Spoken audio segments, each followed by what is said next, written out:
నిజమే, అతను అన్నట్టు అతడి మాటలు తనకు మగతగా వినిపిస్తున్నాయి. అదో భావావేశం. వింటున్నాను వింటున్నాను కంగారుగా అంది. ఏం విన్నారు చెప్పండి. అతడు అలా మాట్లాడుతుంటే పక్కన స్నేహితురాలు ఏమనుకుంటుందోనని భయం, సంకోచం. అందుకే నన్ను సినిమా చూడనివ్వరా ఏం అంది. అనేశాక అతడు అఫెండ్ అయ్యాడేమోనని చూసింది. సరే, ఇది సినిమా హాల్ అనే మర్చిపోయాను. సారీ విజయ్ గారు. మళ్ళా తన గుండెల్లో అతడి పట్ల అభిమానం. ఇదే తన భర్త అయితే ఎంత అవమానపడి ఉండేవాడు. విజయ్ గారు, మీరేమనుకోకపోతే మీరంటే ఎందుకో నాకు అభిమానం ఏర్పడింది.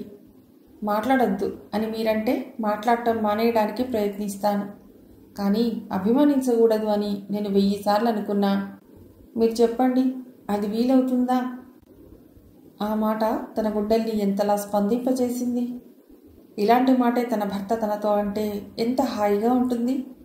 కానీ ఇతడు పరాయివాడు. అతడి నోటి వెంట ఇలాంటి ప్రియమైన సంభాషణ వింటున్నందుకు సంతోషపడాలా, బాధపడాలా, కోప్పడాలా, గిల్టీగా ఫీల్ అవ్వాలా? నిజం చెప్పాలంటే ఈ మాటలన్నీ తన భర్త నోటి వెంట మాత్రమే వినాలనుంది తనకి. కానీ అది నిరాశ, దురాశ అయిపోతుంది. మీకెంతమంది పిల్లలు? మనసు నిగ్రహించుకుంటూ అంది. అతడు పక్కపక్క నవ్వాడు. నాకు పెళ్లి కాలేదు. ఓ, నిజం చెప్పనా మీకు? నేను అనాథను. నాకు మంచి అమ్మాయిని వెతికి పెళ్లి చేసేవాళ్ళు ఎవరూ లేరు. నా రూపం కూడా బాగుండదు చూడండి. అందువల్ల ఎవరూ నన్ను ప్రేమించడం లేదు. మీకే మిమ్మల్ని చేసుకునే పిల్ల ఎంతో అదృష్టవంతురాలు అని చెప్పాలనిపించింది. కానీ ఏదో సంకోచం, గొంతులో బలమైంది ఏదో అడ్డుకున్న భావం. పక్కన స్నేహితురాలు మరే అర్థం తీస్తుందోనన్న మరో శంక. అతనంటే తనకు జాల, ప్రేమ, అభిమానమా? తను కోరుకున్న స్నేహాన్ని అతను ఇస్తున్నాడనే కృతజ్ఞత ఏమిటిది? భర్త బతికుండగానే ఇలాంటి ఆలోచనలు తప్ప? భర్త భార్యకి ఇవ్వవలసిన మానసిక ఆనందం ఇవ్వనప్పుడు అది భార్య కొనుక్కోవటంలో అసహజత్వం ఏమీ లేదా? ఇలా తను ఆలోచించడానికి కారణం ఎవరు? చెలించే తన మనస్సా? తను కోరుకున్నది తనకు అందించని భర్త? అనసూయ ఎటు తిరిగింది. ఆ రెండో హీరోయిన్ కొత్త పిల్ల చాలా అందంగా ఉంది కదూ. అనసూయ ఏదో మాట్లాడుతోంది. తను వింటూ ఉంది. అందులో మాత్రం అతడు ఏం కల్పించుకోలేదు. ఇంతలో ఇంటర్వెల్ అయ్యింది. బాత్రూమ్కి వెళ్ళొస్తాను లేచింది అనసూయ. తను లేవబోయింది. దీనికి తోడెందుకు, కూర్చో అని వెళ్ళిపోయింది. ఈ ఏకాంతం తమకు అనసూయ కల్పించటంలో అర్థం ఉందా లేక కాకతాళీయమా? డల్ లైట్ కాంతిలో అతడి పక్కనే తను. ఎవరైనా చూస్తే? భయం వెన్ను పొడవునా పాకింది. అయినా లేవాలనిపించలేదు. అంటే అంటే అతడి సాన్నిధ్యాన్ని తను కూడా కోరుతోందా? ఈ విధంగా ఇంట్లో అందని ప్రేమ కోసం నైతిక పతనం కావటం తనకిష్టం లేదు. అది 100 పాళ్ళు సత్యం. మరి మీ స్నేహితురాలు మెచ్చుకున్న రెండో హీరోయిన్ నాకేం నచ్చలేదు. మీరే బాగున్నారు. ఉలిక్కిపడి తలంచుకుంది. ఎందుకు తలంచుకుంది? ఇలా మాట్లాడటం బాగోలేదు అని ఎందుకు చెప్పలేకపోయింది? తను భర్త నుండి ఆశించిన ఈ మాటను ఈరోజు అతడి నోటి వెంట విని ఆ అనుభూతిని ఆస్వాదిస్తోందా? అతడు దాన్ని మరలా రెట్టించలేదు. అనసూయ వచ్చి పక్కనే కూర్చుంది. సినిమా అయిపోయింది. సీయు చేతులు జోడించి సెలవు తీసుకున్నాడు అతడు. ఈసారి అతడి కళ్ళల్లో కాస్త ఆవేదన. ఆ రోజు వెళ్ళిపోయిన విజయభాస్కర్ తన మనస్సులో ఇంకా ఉన్నాడన్నమాట నిట్టూర్చింది విజయ. కారు ఆగింది. లిఫ్ట్ కోసం అతడు థ్యాంక్స్ చెప్పి దిగిపోయాడు. 8 ఏళ్ల క్రితం తనలో ఉన్న స్పందనలు ఈరోజు లేవు. ఎప్పటికీ తన గుండెల్లో పారేది ఒకటే ధ్యేయం, ఒకటే కోరిక. ఆ తర్వాత అతడు కనబడనే లేదు. ఏమైపోయి ఉంటాడు? అసలు తన దగ్గర నుండి అతడు ఏమాశించాడో? ఇప్పుడు ఈ ఊరి నుండి ట్రాన్స్ఫర్ అయి వెళ్ళిపోయి ఉంటాడా? వెళ్ళిపోయే ముందు తనని కలిస్తే బాగుండని తప్పకుండా కోరుకుని ఉంటాడా? మొదట్లో ఓ 1 సంవత్సరం రోజులు అతడిని మర్చిపోలేదు. అతడి పూర్తిగా మర్చిపోయాననుకుంది. కానీ తన జ్ఞాపకపు పొరల్లో ఇంకా అతడున్నాడు. తన భర్త తాలూకు ఏ జ్ఞాపకము గుర్తు చేసుకుంటే గానీ గుర్తుకు రాదు. గుర్తుకొచ్చినా ఇష్టం ఉండదు. అతడితో ఆ 3 కలయికల పరిచయం ఎంత ఉన్నతంగా, హిమాలయాలంత ఎత్తుగా తన గుండెల్లో నిలిచిపోయింది. అతడి ఒక్కో మాట 1000 మాటలై తన గుండెల్లో గోప్యంగా ఉండిపోయాయి. అమ్మా! రాజు కార్ డోర్ తెరిచి పట్టుకుని నిల్చున్నాడు. ఎంత మంచిది ఈమె! ఎంతమంది బంధువులున్నా ఆమె జీవితాన్ని బాగు చేయాలని చూడరేం. ఆ శూన్యంలో, ఆ నిట్టూర్పులలో, ఆ రాజీ బతుకులో సర్దుకుపోమన్నట్టు మౌనంగా ఉంటారేం. విజయ కారు దిగింది. నీరసంగా నడిచిపోతున్న ఆమెను అలాగే చూస్తూ డోర్ వేయటం మర్చిపోయినట్టు నిల్చుండిపోయాడు రాజు. నేను లక్ష్మీదేవిని. మీకు పొద్దున ఒంగోలు నుండి ఫోన్ చేసింది నేనే. ఓ 40 సంవత్సరాల ఆమె విజయ్ దగ్గరగా వచ్చి తనని తాను పరిచయం చేసుకుంది. సారీ, నేను హోంలో వ్యక్తిని కాదు, మీలాంటి దాన్ని. కూర్చోండి, సిస్టర్ సుపీరియర్ని పిలుస్తాను అని లోపలికెడుతున్న విజయ వంక చూస్తూ కూర్చుందామె. ఆమె పక్కన 17 ఏళ్ల అబ్బాయి కాస్త విసుగ్గా మొహం పెట్టుకుని నిల్చుని ఉన్నాడు. గుడ్ మార్నింగ్ అంటూ వచ్చిన మార్తాకు చేతులు జోడించిందామె. బఫెలోని వెటర్నరీ హాస్పిటల్కి తీసుకొస్తున్నాను. సిస్టర్ సూజన్తో చెప్పి వెళ్ళాను. ఆమెను కలవలేదా మీరు? లేదు, నన్ను మొదట కలిశారా ఆమె, అంది విజయ. వీరు విజయ ఈ హోంకి శ్రేయోభిలాషులు అని పరిచయం చేసి, ఈమె లక్ష్మీదేవి గారు, మన హోంలో ఎవరినైనా పెంచుకోవాలని వచ్చారు అంది. చాలా మంచి ఉద్దేశం అని ఆనందించింది విజయ. వీడు మా అన్న కొడుకు అని పక్కనున్న అబ్బాయిని పరిచయం చేసింది ఆమె. మీ హస్బెండ్ రాలేదా? వారికి ఇష్టం లేదా? అంది మార్త. ఆమె ఆ ప్రశ్న కాలక్షేపానికి వేయలేదు. తన హోం నుండి వెళ్ళబోయే బిడ్డ తీసుకెళ్లే వాళ్ళింట్లో ఎవరి వల్ల ఇల్ ట్రీట్ చేయబడకూడదని ఆమె అభిలాష. ఒక రకంగా వారి చేదు అనుభవాల నుండి వారు నేర్చుకున్న పాఠం అది. మా హస్బెండ్ బిజీగా ఉన్నారు. నాకు నచ్చిన పాపను నేను సెలెక్ట్ చేసుకుని తీసుకెడతాను. ఆయన అభ్యంతర పెట్టరు. చిన్నగా నవ్వి సున్నితంగా అంది మార్త. ఆయనకి ఇష్టం లేదా? అలాంటి అనుమానాలు ఏం పెట్టుకోకండి సిస్టర్. మా వారికి చాలా ఇష్టం. కాస్త ముందుకు వంగి అన్నారు లక్ష్మీదేవి. ఓకే, ఈ మారు మీరు వచ్చేటప్పుడు మీ హస్బెండ్ని తీసుకొద్దురు గాని. లక్ష్మీదేవికి అర్థమైంది. తన ప్రపోజల్ని సిస్టర్ మార్త శుతిమెత్తగా తిరస్కరిస్తోంది. అలాగే, వారు రమ్మంటే వస్తారు. వెల్, మీ ఇంట్లో ఇంకెవరెవరు ఉంటారు? కొంత ఇంగ్లీష్లో, కొంత తెలుగులో జరుగుతోంది సంభాషణ. నేను మా వారే, ఇంకెవరూ లేరు. అబద్ధం చెప్పిందామె. నిజానికి లక్ష్మీదేవి అత్తగారు బతికే ఉన్నారు, చావుకు దగ్గరగా. ఆమెకు కొడుకు ఎవరో పరాయి బిడ్డను పెంచుకోవటం ఇష్టం లేదు.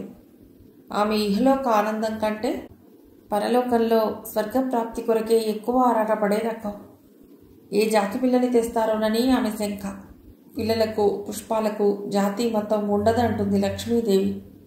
10 ఏళ్లుగా ఈ పోరాటం జరుగుతూనే ఉంది. అత్తగారికి తన 2వ కొడుకు ఆఖరి బిడ్డను పెంచుకోవాలని కోరిక. లక్ష్మీదేవికి అది సుతరాము ఇష్టం లేదు. నిజానికి ఎవరైనా లక్ష్మిని సపోర్ట్ చేయాలి.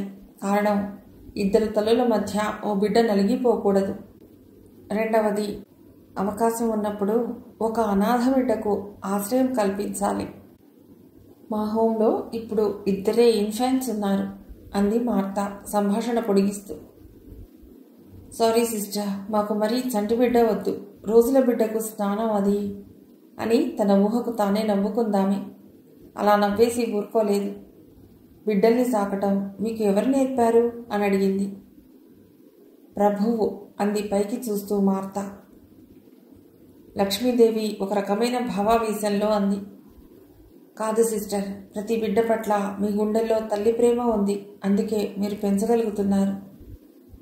సిస్టర్ మార్త ఈ అభినందనకు చిన్నగా నవ్వేసి టాపిక్ మార్చింది. ఇంతకు మీరు చెప్పనే లేదు. మీకు ఏ బిడ్డ కావాలి? నాకు పాపే కావాలి, బావొద్దు. ఈసారి విజయ లక్ష్మీదేవి వంక నిశితంగా చూసింది. మీరేమీ అనుకోకపోతే నాకు తెలుసుకోవాలనుంది. వంశాన్ని నిలబెట్టే మగపిల్లవాడు వద్దని ఆడపిల్లను ఎందుకు కోరుతున్నారు? నాలో ఓ స్వార్థం ఉంది. ఆడపిల్లయితే మా అమ్మ అని నేను బతికున్నన్నాళ్ళు నన్ను ప్రేమిస్తుంది. నా కష్టానికి ఏకజాతి వ్యక్తిగా స్పందిస్తుంది. వీలుంటే నా కన్నీళ్లు తుడుస్తుంది. పైగా నేను కోరుకున్న చదువు చదివిన అల్లుడిని తెచ్చుకోవచ్చు. ఆమె పూర్తిగా చెప్పకముందే బిలబిలలాడుతూ వచ్చారు 5 పిల్లలు. ఈ పాప మాధురి, ఈ పాప బాల అని పేరు పేరున అందరినీ పరిచయం చేసింది మార్త. మీ హోంలో 3 ఏళ్ల పాపలు 5 నా కుతూహలానికి మీరేమనుకోరుగా అంది లక్ష్మీదేవి. పర్వాలేదు అని ఆగి, ఇంకా ఉన్నారు కానీ వాళ్ళని పెంపకానికి ఇవ్వరా? కారణం? వాళ్ళలో కొందరికి తల్లి, కొందరికి తండ్రి బతికున్నారు. వాళ్ళు ఈరోజు బిడ్డల్ని బతికించుకోలేక వదిలేసినా వాళ్ళ రక్తం వాళ్లకు కావాలనిపించినప్పుడు వాళ్ళ పిల్లల్ని వాళ్ళకు అప్పగించటం మా ధర్మం. ఏమంటారు? నిజమే. పైగా అలాంటి పిల్లల్ని పెంచుకోవటం నాకు ఇష్టం లేదు. నేను చాలా స్వార్థపరురాలిని. ఆ బిడ్డకు నేను ఒక్కదాన్నే తల్లిని కావాలి అని నవ్వింది ఆమె. ఆమె మాటి మాటికి నవ్వుతుంది. ఆ నవ్వు ఆమెకు అందాన్ని ఇస్తుంది. ఆ మాట ఈ మాట మాట్లాడుతూనే 5 పిల్లల్ని పరీక్ష చేయనట్టే అన్నీ గమనిస్తోందామె. ఆమె సభ్యత విజయకు నచ్చింది. అలా పరిశీలిస్తున్న ఆమె మొహంలో సంతృప్తి ఛాయలేమీ కనబడలేదు. పాపను తీసుకెళ్లాలంటే ఇక్కడ రూల్స్ ఏమిటి చెప్పరా అంది. మీరు పాపను సెలెక్ట్ చేసుకున్నాక మీకు 3 నెలల వ్యవధి ఇస్తాము. ఆ వ్యవధిలో మీ కోరిక మారకపోతే మీరొచ్చి పాపను తీసుకెళ్ళొచ్చు.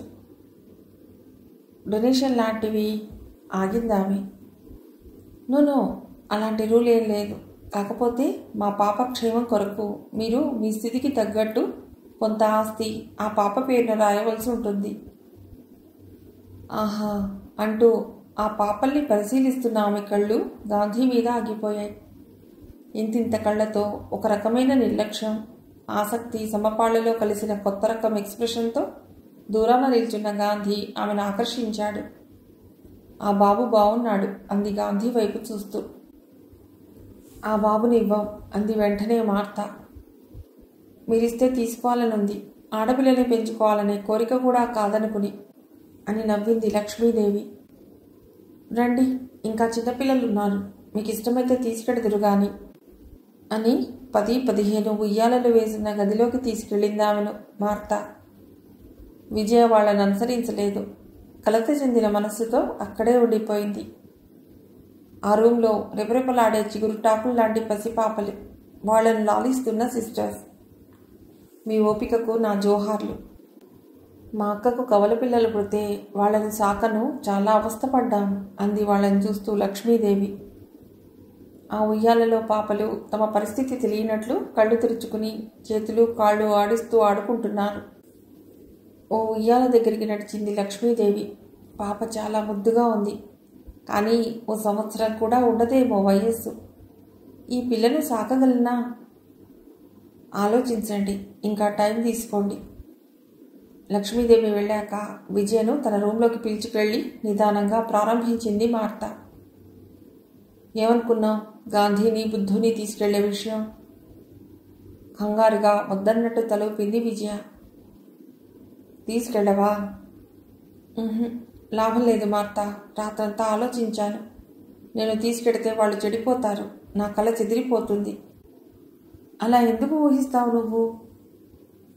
ఊహించడం కాదు మార్త, అది పచ్చి సత్యం. ఆ ఐశ్వర్యం, ఆ వాతావరణం వాళ్లను మంచివాళ్లుగా పెరగాలన్నా పెరగనివ్వదు.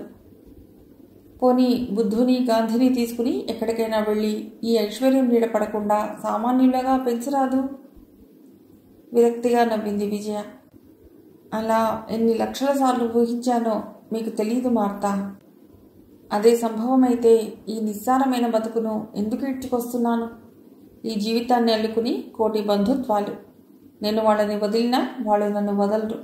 అక్కడ మళ్ళీ సంఘర్షణ తప్పదు. విభిన్న మనస్తత్వాల మధ్య బిడ్డలు నలిగిపోతారు. మార్త, నా మనోస్థితి నీకు తెలియాలంటే నా బాధ గురించి నీకు చెప్పాలి. నీకు ఓపిక ఉందా వినటానికి? నవ్వింది మార్త. చెప్పు అన్నట్టు ముందుకు వంగి బల్ల మీద 2 చేతులు ఆనించింది.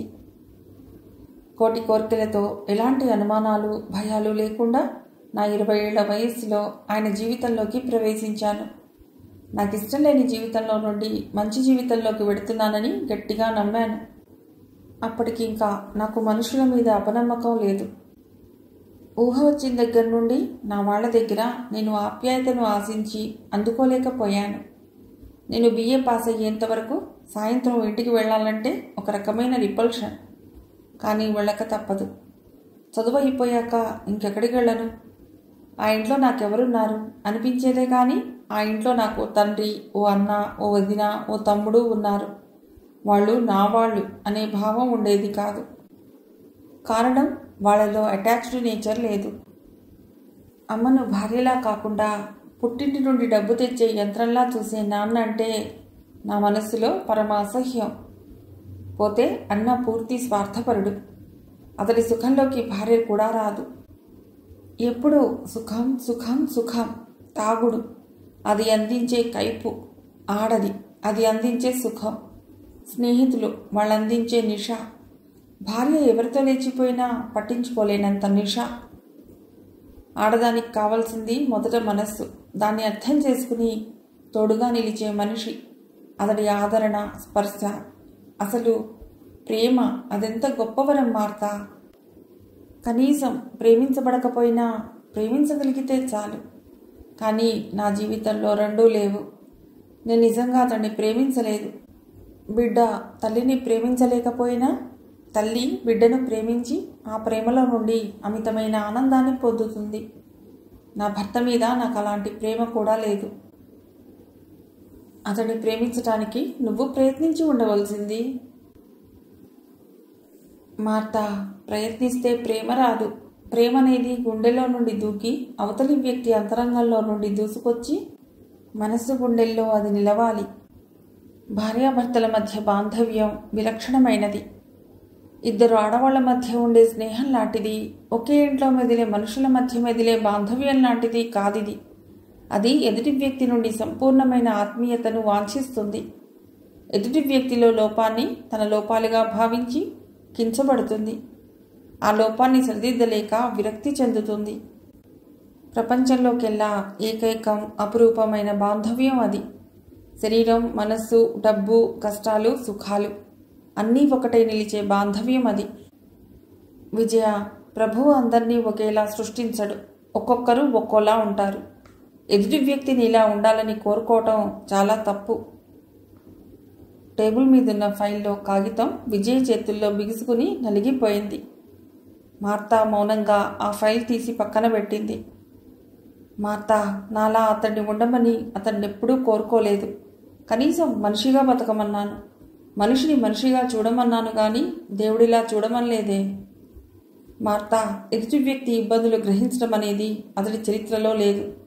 తన వైపు నుండే అన్నీ ఆలోచిస్తాడు, ఆవేశపడతాడు. కానీ ఎదుటి వ్యక్తి స్థానంలో మనం ఉంటే ఎలా రియాక్ట్ అయి ఉంటాము అని ఆలోచించేవారు కాదు.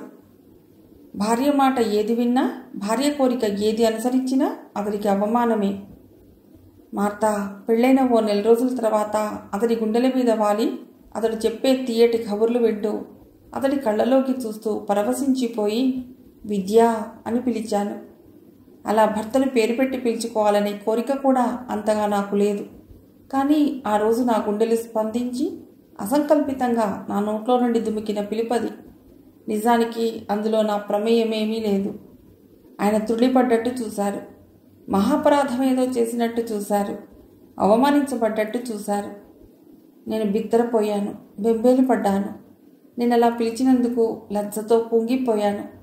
అలా కుంగిపోయేలా ఉంది అతడి చూపు. ఆ తర్వాత తేరుకుని, విద్య ఏమిటి, సానికొంపల్లోలాగా అన్నాడు కరుగ్గా. అలా పేరు పెట్టి పిలుచుకోవటం అతడికి ఇష్టం లేకపోతే అందుకు నేను తప్పు పట్టడం లేదు. కానీ సానికొంపల్లో పిలిపించుకుని తన్మయత్వం చెందే ఆ పిలుపు భార్య పిలిస్తే తప్పయిందా? మార్తా, ఇలాంటి చిన్న విషయాలు సర్దుకోవచ్చు. కానీ ఇది విను. మా పెళ్ళైన సంవత్సరానికి కాబోలు ఆయనకు విడవకుండా దగ్గు రావడం మొదలెట్టింది.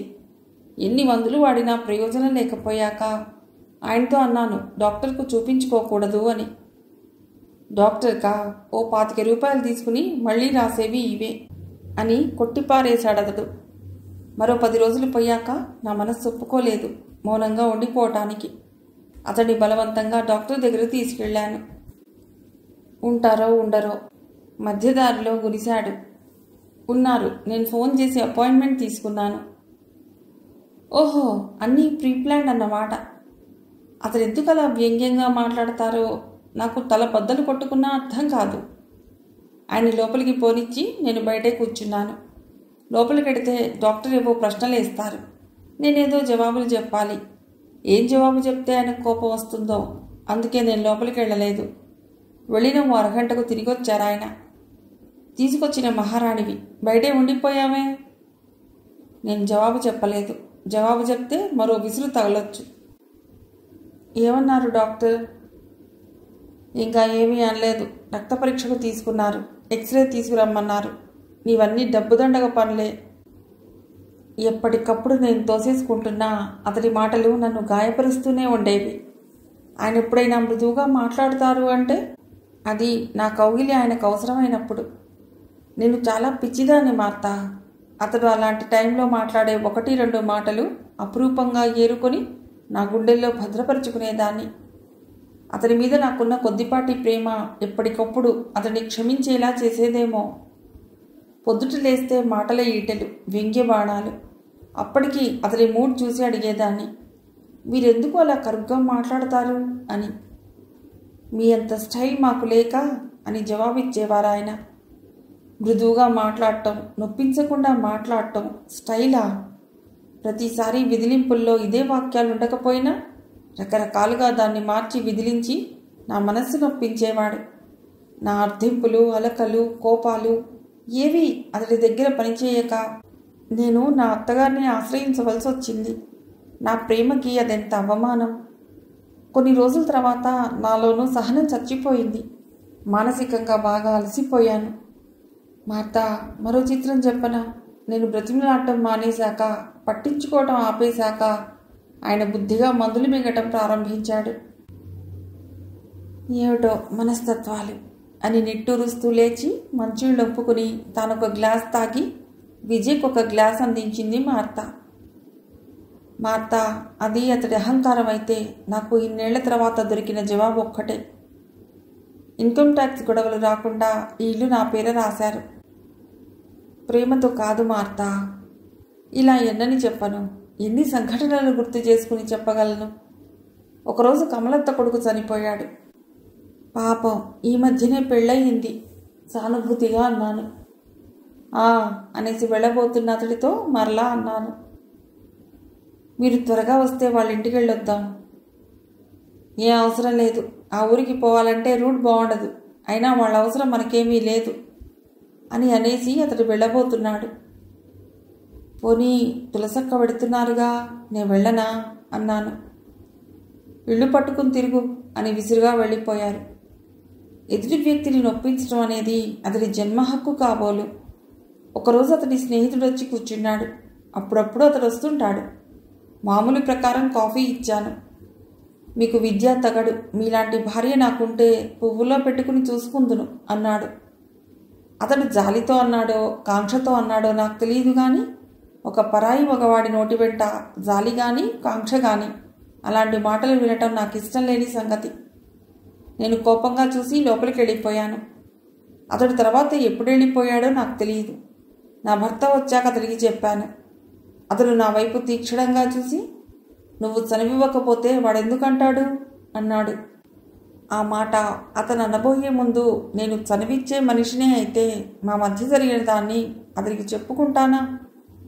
అలా అని అతడు తర్కించుకొనుంటే నన్ను నొప్పించగలిగేవాడా? మా మామగారి మనస్సు మరో రకంగా చిత్రమైంది. ఆ ఇంట్లో ప్రతి ఒక్కరూ నాకో ప్రశ్న. ఆయన దేన్ని మెచ్చుకోరు, దేన్ని పరవశించి చూడరు. మా అత్తగారి అంతరాంతరాల్లో ఓ కోరిక ఉండేదిట. భర్త ఎప్పుడైనా సరే నువ్వు చేసిన కూర బాగుంది అంటే వినాలని. ఆ కోరికే ఆమెకు ఆమె జీవితంలో తీరిందో లేదో నాకు అనుమానమే. ఆమె దురదృష్టం, అతడిలో అభినందించే అందమైన మనస్సు లేదు. గొప్ప విమర్శకుడు అతడు. తమాషా ఏంటంటే ఆఖరి రోజుల్లో భార్య చేతుల్లో మందు తాగుతూ చాలా చేదుగా ఉంది అని అతను అన్నప్పుడు ఆమె జాలిగా చూసిందిట. మందు తీయగా నీకెలా తేను, మీరు షుగర్ పేషెంట్ అయితిరి అందిట అని పేలవంగా నవ్వింది విజయ. లివ్ ఇట్ విజయ, ఈరోజు పిల్లలతో స్పెండ్ చేసినట్టు లేదు అని టాపిక్ని క్లోజ్ చేసింది మా అత్త. ఆ రోజు ఆదివారం. విజయ శిశుభవన్కు వెళ్ళటానికి తయారవుతోంది. హఠాత్తుగా భర్త వచ్చాడు. పిల్లల్ని చూడలేకపోతున్నానే అని డిసప్పాయింట్ అయ్యిందామె. కానీ ఆమె అంతరాంతరాల్లో ఎక్కడో ఏమూలో అతడితో ఓ రోజు భార్యలా, నిజమైన భార్యలా, అందరి భార్యల్లా గడపాలనే కోరిక ఆమె శరీరంలోని రక్తనాళాల్లో రక్తంలా ప్రవహిస్తోంది. ఆమె నాడీ మండలము అదే పనిచేస్తోంది. ఆమె కూడా మనిషే. ఆమె గీజర్ ఆన్ చేసేలోగా అతడే ఆన్ చేసుకున్నాడు. ఆమె వడ్డించబోయేలోగా అతడే వడ్డించుకున్నాడు. తన రూంలోకి వెళ్ళి తలుపేసుకుని పడుకున్నాడు. అంతా మామూలుగానే జరిగింది. మామూలుగా జరగనిదల్లా ఆమె ఆ రోజు శిశుభవన్కి వెళ్ళకపోవటమే. నీరసంగా టెర్రస్ మీదికి నడిచిన విజయ్ గుండెల్లో ఏదో శూన్యం. ఏ ఆశ లేకపోతే ఎంత బాగుండేది. అప్పుడు నిరాశే లేదు. కాకపోతే శూన్యం, జీవితకాలానికంతా సరిపడే శూన్యం. నిట్టూర్చింది విజయ. దిగంతాల్ని ఆక్రమించుకున్న వెన్నెల ఆమెను మరీ పిచ్చిదాన్ని చేసింది. ఆమెను మరీ మరీ బాధిస్తున్నదల్లా తను ఈ సాయం సంధ్య అతడి దగ్గర నుండి అందుకున్న అవమానం. చాలా కాలం తర్వాత తెల్ల మైసూర్ సిల్క్ చీర కట్టుకుని మల్లెపూలు పెట్టుకుంది. నిజానికి అతన్ని ఆకర్షించాలనే ఉద్దేశంతో కాదు.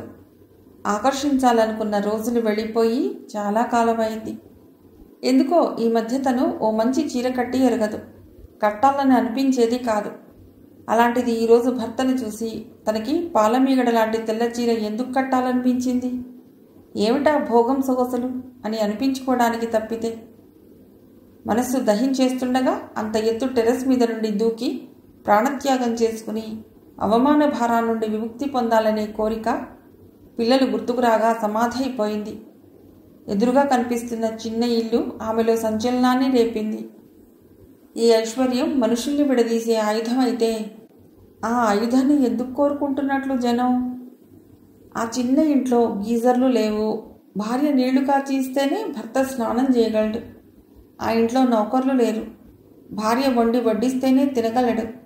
ఆ ఇంటి యజమాని భార్యను బయట వదిలి రూమ్లోకి వెళ్ళి తలుపేసుకోవటానికి ఆ ఇంట్లో ఉండేది ఒకే రూమ్. ఇష్టంలో కానీ అయిష్టంలో కానీ ఆ రూమ్లో ఉండవలసిందే.